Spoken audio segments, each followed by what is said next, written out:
मौके पर? बहुत ही अद्भुत लग रहा है, विश्वसनीय लग रहा है। यहाँ आके एक अलग ही ऊर्जा का अनुभव कर पा रहे हैं हम। और मेरा नाम कपिल शर्मा है, मैं फाउंडर ऑफ तेज दिमाग। हम लोग आज एजुकेशन पे ही काम कर रहे हैं और यहाँ पर आकर जो भगवान बिरसा मुंडा का जो बलिदान है, वो बिरसा मुंडा जी के वरदान को आज पूरा विश्व जानता है, जिन्होंने जिस प्रकार उन्होंने संघर्ष किया आदिवासियों के लिए। और इसके लिए उनकी शिक्षा व्यवस्था को मजबूत करना चाहिए। हम सरकार से सबसे यही विनती करेंगे कि जिस प्रकार आपके बच्चे अच्छे अच्छे स्कूलों में पढ़ रहे हैं, ऐसे ही शिक्षा व्यवस्था उन बच्चों को भी दी जाए, क्योंकि अगर आपके बच्चे वहाँ नहीं जा सकते हैं तो इसका मतलब बहुत बड़ी लैकिंग है आज शिक्षा व्यवस्था में। तो इनको भी ऐसा ही समृद्ध और शिक्षाशाली बनाइए।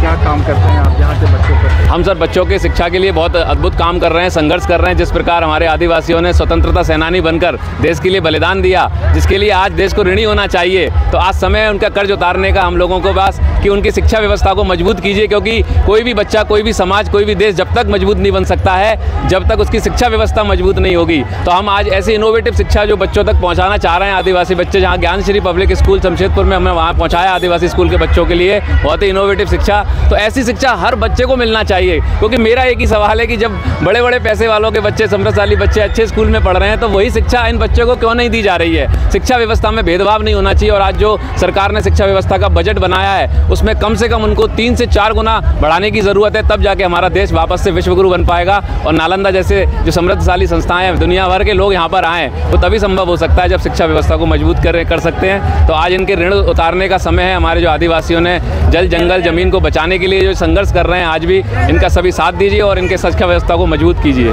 क्या एनजीओ है आपका? हमारा एनजीओ चलता भी है, मोदी एजुकेशनल वेलफेयर सोसाइटी के नाम से चलाते हैं, जहाँ पे हम ये तरीके की शिक्षा व्यवस्था अपने स्तर पे अपने स्तर पे मैनेज करते हैं। इसको लोगों की मदद मिल। कौन से जिला घूमे हैं? रांची में भी घूमा है, आपने काम किया? हाँ, रांची में हम लोगों ने काम किया हुआ है। और हमारे जो झारखंड, जमशेदपुर, हजारीबाग और इस तरीके से डाल्टनगंज, पूरे झारखंड में हम लोग आदिवासी तक पहुँचने की कोशिश कर रहे हैं और उनकी शिक्षा व्यवस्था को मजबूत करने के प्रयास कर रहे हैं अपने स्तर पे।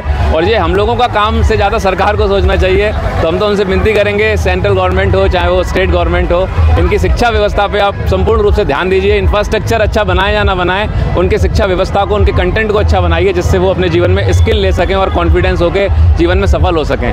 कैसा लग रहा है कार्यक्रम में पहुँचे हैं? कार्यक्रम का तो मैं शब्दों में बयान नहीं कर सकता हूँ। जो यहाँ का एक भूमि है, जो बलिदान की भूमि, संघर्ष की भूमि, इसको महसूस कर पा रहे हैं कि किस प्रकार यहाँ एक उत्साह का माहौल है और कैसे हमारा देश और हमारे जो आदिवासी भाई बंधु आगे बढ़ रहे हैं अपने जीवन में, अपने संघर्ष के द्वारा।